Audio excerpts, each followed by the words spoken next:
Hey guys, what is going on? Sha here, and today we're going to be covering part 2 of our healer and tank synergy. There's never really meant to be a part 2, but this specific comment right here made me kind of reconsider. Yes, I've talked about a lot of things that you guys already knew, like how tanks work and how healers heal, but I didn't really talk about the little caveats that the different healers and tanks bring and how they actually synergize or maybe have a little bit of friction with. I'm going to talk about that today as fast as I can. If you guys missed that last video, there's going to be a link up in the corner. Check that out and then come back to this one. If you have seen that video or you know how most classes work, feel free to stay and indulge me as I try to explain as fast as possible all of the different synergies and tensions between the different healers and tanks. I'm going to have a link to both Excel sheets, or I guess Google Docs, in the comment section below or in the description below, so you guys can check both of those out and cross-reference kind of my notes or just take a look at it for yourself and let me know if I missed anything. There are going to be things I miss and I leave out just to keep this thing as short as possible and not have it super hectic with words. But if there are some things that I just actually didn't talk about, please let me know and I will be more than happy to make that change or to clarify some things, or I'd love to just have some discourse about different opinions. So we're going to jump right into this guy. What I've done is we will look at Warrior for an example. We have listed out synergy, neutral, and friction, and then we also have a mitigation profile. This is just to kind of show what the tank is going to be doing, how they're going to be mitigating damage to help the healer out. But for the most part, I'm not going to be talking about any of these. You're going to see them in all the sections, just notes, trying to pull up Guardian Druid. So you're going to see them as I go through this video. I'm not going to be talking about them. And I'm going to talk through some of the healers a little bit faster than others because, like Resto Druid, if you don't know this, they are one of the strongest Mythic Plus healers. They always have been. They always will be. Their toolkit is just so strong that I'm not going to say the same thing every time. It's just going to waste time and waste minutes. So Resto Druid will pretty much say the same for the whole video. Every other healer is going to shift a little bit as you go down, but the actual graph comparing all the healers, if you want to see them all side by side without having this huge Google Doc in front of you, check out that link in the comment section below. I'll, again, have a link for that. So we're going to start with Protection Warrior. Now, Protection Warrior likes healers that can fill in the gaps in their mitigation. So when they're out of charges, they're going to want things like damage reduction cooldowns, and they're going to want a good amount of spot healing. So Resto Druid and Holy Paladin both bring that. Again, they also bring good utility with like Typhoon and Ursula's Vortex, or things like Freedom, other blessings, of course, like Blessing of Protection if needed. The nice thing about Holy Paladin is they require little to no setup. So their Holy Shocks and their Lay on Hands can be applied directly to the tank when they need to. And it just has a nice synergy. Plus, you can trade plate loot with each other, which is always a good thing. It gets a little bit more interesting when you start talking about the neutral or friction healers, so I'm going to spend more time talking about these here. Resto Shaman has a fairly strong mastery, which can help warriors recover when they are lower on health, but often when they're lower on health, it's when they don't have mitigation up, or they're having mitigation come back. So Resto Shamans can have this interesting thing where they can help a warrior get themselves top off, but they don't have a damage reduction cooldown they can apply to the warrior, and their Spirit Link isn't going to be very beneficial because Prot warriors don't really heal, so they can't assist a healer at keeping the group topped off.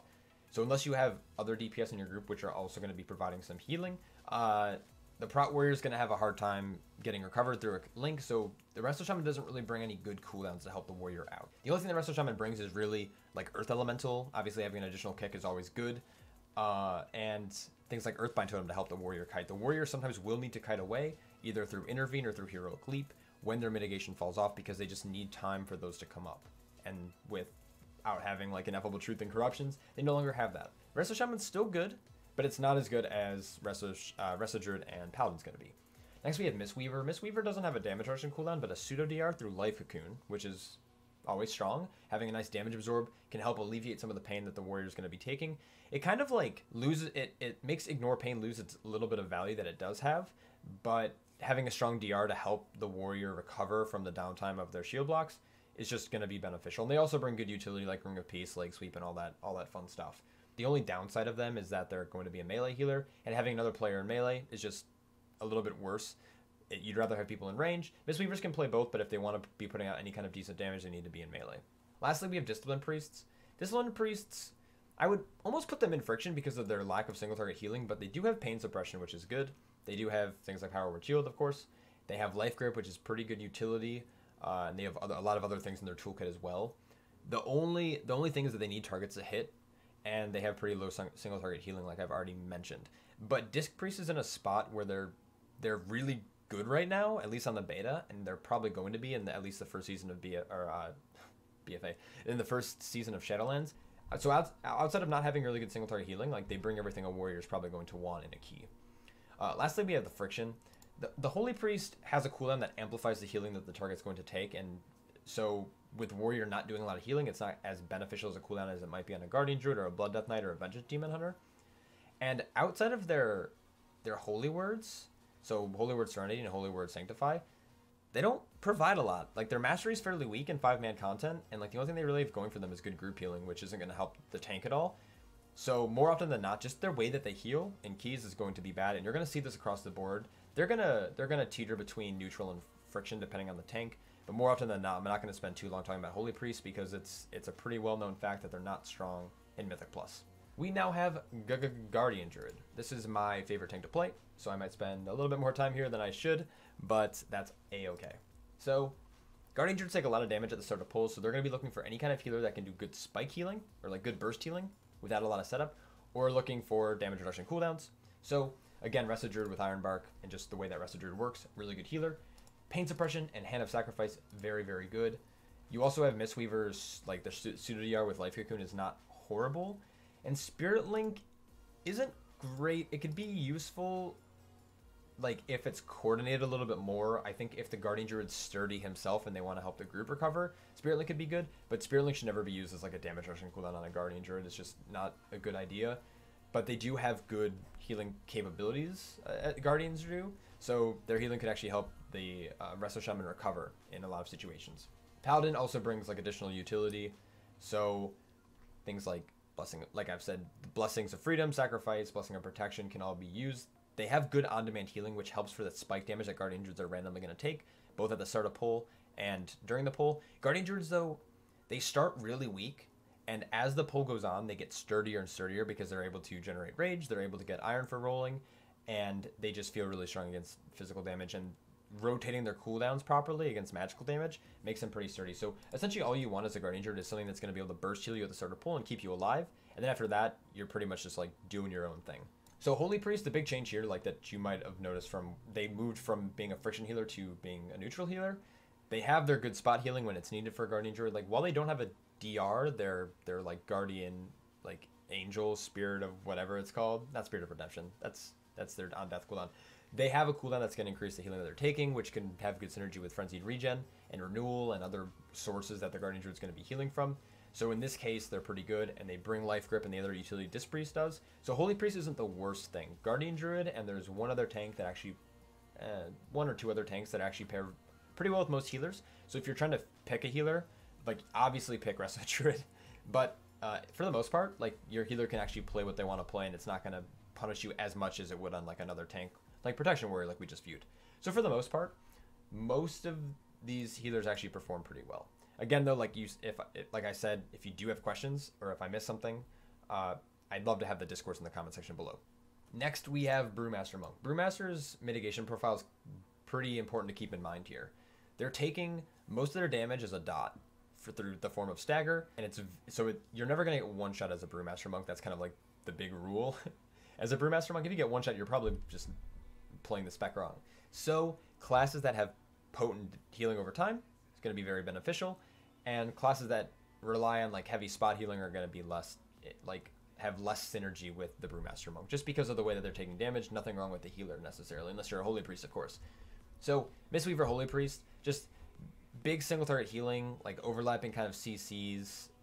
Without coordination, it could just kind of get muddy and like messy. The pseudo DR from Mistweaver Monk's Life Cocoon isn't the greatest with the way that stagger works, because sometimes the absorption shield actually doesn't fully get used in some cases, or it might overlap with like Celestial Brew. So without communication, Mistweaver just feels clunky. So if you're pugging as a Brewmaster or as a Mistweaver, like, stay away from other monks. Like, there should only ever be one monk in the group. It's like a fact Blizzard's trying to make. So these two healers just don't work well with Brewmaster. But what healers do? So Resto Druid and Discipline Priest work very well because of the way that they heal. A lot of healing over time effects from the Resto Druid, just really good with the way that stagger works. If they ever do take a big burst of damage just from having high amounts of stagger, or from magical effects, Swiftmen can easily cover that. Disc Priest doesn't have a lot of single target like burst healing, but they do through penance and like through like schism and mind game windows that they're able to help recover if there is a lot of stagger. If not, simply just having like atonement up doing damage is going to just work very well with how stagger, the iteration of stagger. You kind of have very two opposite ends of the spectrum. And in that middle section, we have Resto Shaman and Holy Paladin. Resto Shaman, their master doesn't work as much here with Brewmaster because Brewmaster is never really low. The only times they might be is after, like, right when they use Celestial Brew if they're at low health, which could help them top off the Brewmaster. So that the Brewmaster is low, their mastery is going to help them boost them up. But without having, like, a damage reduction cooldown, it just, like, takes away from the toolkit. The Monk's already fairly mobile with, like, Ring of Peace, Leg Sweep, having double roll. So the Earthbind Totem doesn't benefit as much, but the Resto Shaman just brings other good utility, like mentioned previously. Having, like, Incap Totem and having Earth Elemental, just two strong cooldowns to help the Brewmaster go. What's nice about Resto Shaman with Brewmaster is that because Brewmaster is taking less damage, or like the same amount of damage but like over a longer period of time, is that the Shaman can actually do some damage. Oftentimes Shaman's known for like having to heal or having to do setup to heal, but in this case, like, you can kind of delay your setup to do healing, so you can like spend your time getting Flame Shocks out, Lava Burst, doing a few Chain Lightnings and things of that nature to help your group get through the key faster. Shamans are actually looking a lot stronger this expansion than they were in previous expansions, so I'm pretty excited. The issue with Holy Paladin with Brewmaster is just like the spike healing with stagger. It doesn't feel good. Like, it works okay because Paladins are fairly strong. They have obviously a lot of utility with different blessings and things like that. Just the fact that they are mainly good at like recovering with like good spike healing. Brewmaster's not taking spike damage, so just like it slows down the pace of how damage is being taken, and Holy Paladins are very like reactive and they want to like constantly be spot healing people. And it just doesn't feel as good. Still viable though. Next, we have Blood Death Knight. Blood Death Knight is in such a good spot right now, and it does so much healing by itself that any healer really works well with it, and that's why I have these healers. There's nothing really in friction, despite maybe Holy Priest like not being the greatest, as already discussed. I don't want to. I'm beating a dead horse at this point, but this dead horse deserves to be beaten. So Holy Priest is just should be in this section, but because Blood Death Knight's doing so well, and they have a little bit of synergy with their cooldowns, with Blood Death Knight's profile, they're not horrible. So Resto and Shaman and Mistweaver, just the way that they inherently heal, it's okay for Blood Death Knight, but Blood Death Knight doesn't need a lot of attention all the time, but when they do, they need to like have that on-demand healing, and these healers don't offer it as consistently as the other healers might. Spirit Link, though, with Blood Death Knight is very powerful. The way that Blood Death Knight is going to be healing themselves through Death Strike, Spirit Link can actually make it so the Blood Death Knight can heal the group and fairly effectively, because the health exchange counts as damage taken. So a Blood Death Knight can actually use this on top of the damage they're already taken to have fatter Death Strikes, which can top up his group, while the rest of Shaman's like setting up his Chain Heals and Cloudburst Totems and whatever else they might be running in the key. So Spirit Link for the like first time and probably the only time, maybe outside of like Vengeance Demon Hunter, is really strong with Blood Death Knight. And because Blood Death Knight they don't really need as much attention from their healer, Shamans, similar to like Brewmasters, can actually do a little bit more damage than they might be able to with other tanks that need a little bit more attention from their healer. So this is actually a very fun synergy to play with. This is actually what I ran in Legion. I played Resto Shaman and I had a Blood Death Knight tank. I miss those days. Holy Paladin, Disc Priest, and Resto Druid, like I just said, good spot healing. Having external cooldowns is really good, and they just work well. Like I don't want to keep. I'm just saying the same things over and over again. Blood Death Knight is just in such a good spot that the synergy. You could pretty much play any healer, and with this tank you can pick any healer if you're picking a group. So we're gonna kind of just skip through this. Again, if I miss anything or if you want me to talk about something in the comments, I gladly will. But for now, we're gonna just skip this. All right, Protection Paladin. Protection Paladin is fairly interesting with how they take damage and how much they're punished for missing like a certain cooldown or not using things at the right time. Resto and Druid and Disc Priest, like I've said before, they can spot heal for the most part. Disc Priest can also do a fair bit of damage, and they bring damage reduction cooldowns, which is sometimes needed. And they bring like just the utility that they bring is going to help out a Paladin a lot. So I'm not going to spend too much time talking about these two healers. Mistweaver is something that we haven't seen in a synergy spot yet. The reason why I put them here is like they're not really like better than any of these other healers. They just offer something that the other healers don't, and that's just simply Ring of Peace. Ring of Peace with Protection Paladin is really strong. Consecration is like a fairly strong damage mitigation that the Protection Paladin wants to utilize and wants to be standing in. And sometimes when the Protection Paladin's in danger and needs to kite, they sometimes might kite outside of their concentration and get hit, which means they're taking more damage and from behind if you're a bad player like myself. So a Ring of Peace can actually create an area of denial, which means that things are pushed out of the concentration instead of having to be forced out of your own concentration when taking a lot of damage. And this alone is really, really good. Also, there's going to be windows where the Paladin is ramping up to get a big heal off on himself with the Word of Glory, whether it's a free charge or spending Holy Power, justifying spending that Holy Power. So a Life Cocoon actually is a cooldown that's not going to kind of like snipe the healing of the Protection Paladin. It actually works really well. And that's why I like running with Mistweavers on my Protection Paladin. And that's why I put them in as a synergetic healer. So I'm going to jump over neutral and go actually to friction. The reason I put Paladins here is despite Holy Paladins being like a pretty good Mythic Plus healer, especially like as we saw in BFA, they're a little bit weaker, but the way that their spot healing works with like Holy Shocks and just like fat lay on hands and things like that, which I'll get to in a second, is that it takes away from the potency of the Protection Paladin's Word of Glory, which some people might argue is a good thing because that means you don't have the Word of Glory. You could focus your, spenders on Shield of the Righteous, which is obviously a good thing. But Shield of the Righteous can keep a fairly high uptime currently, and Shield of the Righteous can also is going to give you a free Word of Glory, which is going to be extremely beneficial. It has 300% increased healing on the Paladin, but if used on any other player, it only just does like a flat heal or a heal based on attack power / spell power. So when a Holy Paladin tops off a Protection Paladin, that's oftentimes not what the Protection Paladin wanted. At least I would argue that a good Protection Paladin doesn't want this. Protection Paladins have to be very keen about staying alive and rotating through their cooldowns, making sure they're spending their Holy Power on the right thing, whether it's Shield of the Righteous or Word of Glory, and using their cooldowns at the right spot, whether it's Ardent Defender or using it, on their Blessing of Ancient Kings, or kiting in a certain way or a fashion, or choosing how they spend their Holy Power. I find that Holy Paladins often snipe this, and then the other issue is Forbearance. Forbearance, oftentimes it's only going to come from lay on hands, but if a Holy Paladin lay on hands a Protection Paladin who wanted to use lay on hands himself and had that in mind as a cooldown as part of his rotation to stay alive, now can't do anything to himself for 30 seconds. I've had this happen more times than I can actually count. That's actually wiped a key because a Holy Paladin kind of sniped my thought process, and then I got flustered and everything got out of whack and I ended up falling over a few seconds later. So these two things alone could be very, very bad. In a raid environment, it's not as bad, but in a Mythic Plus scenario, having two Paladins is never a good thing. Same thing when having two Monks is never really a good thing. They compete against each other instead of helping each other out, which is just bad.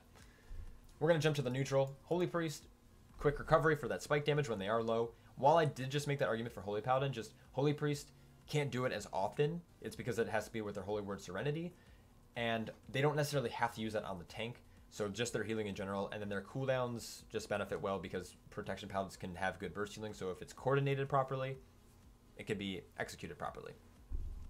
Resto Shamans, good mastery, again because they have good healing or like through other cooldowns that the Protection Paladin offers. Spirit Link is actually not a bad cooldown. They offer things like Spirit Link, they offer Earthbind Totem, Incap Totem. Protection Paladin doesn't have an AoE stun, so Incap Totem is really strong here. Earth Elemental, all good things that the Resto Shaman brings. Their mastery can help top off a Holy Paladin when they're low on health, which is just beneficial. Again, though, because of how spiky they are, like they can't get off as much damage, so Resto Shaman wouldn't be like the best choice for Prot, but still not a bad healer. Whew, that was Prot. Moving on. Last but not least, we have Vengeance Demon Hunter. Vengeance Demon Hunter is going to do a lot of self-healing, and because of the way they are in beta currently, we could still see nerfs. We don't know yet.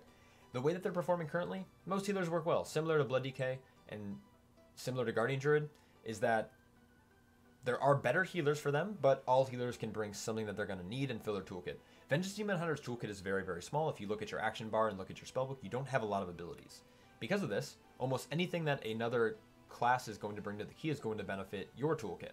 Most classes can also do a lot of magical damage, and with Vengeance Demon Hunter bringing their Chaos brand, they're going to be doing more damage, which allows for the keys to just go faster. Demon Hunters are also doing a fair bit of damage right now. Their self-healing is pretty insane, and I'm excited to see them actually perform a little bit better than they were able to in Battle for Azeroth. Again, rest of Discourse HPAL, they offer, good single target healing, fairly good burst. They offer like high damage output as well as damage reduction cooldowns that they can be applied to the Vengeance Demon Hunter when they don't have demon spikes up or a lot of soul fragments available. Resto Shaman Receiver Holy Priest don't work as well Resto Shamans, I find it's like the spike damage is just uncomfortable on Demon Hunter, but Spirit Link, because of the potency of the Vengeance Demon Hunter's healing, can actually be very strong, and it can actually turn the Vengeance Demon Hunter into like a pseudo healer if the cooldowns line up properly. Their Master can help top them off as well, and they have the ability to help them kite. So while the Demon Hunter can obviously leap away with Infernal Strike, Earthbind Totem being thrown down or an in-cap totem are both beneficial totems that can be placed to help the Demon Hunter kite. Mistweaver, similar thing to the Shaman, Ring of Peace is very strong. Having Leg Sweep available is also pretty good. Being a melee healer is not great for the Mistweaver Monk in most circumstances, and it's going to show here. But Mistweavers bring the physical damage buff, which is Mystic Touch, so that's going to benefit the Vengeance Demon Hunter's damage profile. And then Holy Priest, they have that good single target healing for when the Demon Hunter is low. There can be a little bit of friction here with the spike healing, but again, it's not consistent enough to have an issue. And their cooldowns just... It's a boon to the Vengeance Demon Hunter's healing overall. That is the quick, not 30-minute video of how tanks are looking with healer synergies. Now, there's something I just want to note, and this is, someone commented this. I'm going to put the comment also on the screen if I remember to. Someone pointed out that everything can be overcome with communication, and this is totally true. This video isn't supposed to define a meta. This isn't a tier list. This isn't supposed to be like, you should never invite Holy Priest to your group, because there are it's hard to say this. There are good Holy Priests out there in Mythic Plus. They're obviously going to have some shortcomings, and if you're expecting to push well above most players on the player base and on Raider.io, obviously a Holy Priest isn't going to be the best choice. But if you're doing keys and you're trying to form a group and you're getting into Mythic Plus content, this is supposed to serve as a tool to help you figure out a composition you might want to work with and might want to run. It'd be really unfortunate if you picked up someone was playing Prot Warrior, which is already kind of not a great choice, and then your healer wanted to play Holy Priest. That's what it's supposed to do. It's just supposed to help you figure out a composition. So, anything can be overcome with communication. In BFA, I ran the most underrepresented tank, which is Guardian Druid. I did play with a Holy Paladin, which was fairly meta, but I ran with a Shadow Priest and Demo Lock as my main comp. So, and we were able to hit like mid 4K, like 4,500. I wouldn't say it's like we're super good, but we're not horrible. And that was done with a super botch comp. Essentially what I'm trying to say is that you can play anything you want, as long as you work on the communication and you try to master your class, you're going to succeed, for the most part. So if you enjoyed this type of content, please hit that like button. If you aren't subscribed, hit that subscribe button. I do content like this. I talk about tanking meta and synergy with different classes, mainly Mythic Plus focused, but it shows me that you guys like this type of content, and it kind of motivates me to keep doing it. So I appreciate all the love you guys have been giving me so far. I hope you like this video, and I hope you have a great rest of your night or day or whenever time you're watching this. And until next time, take care.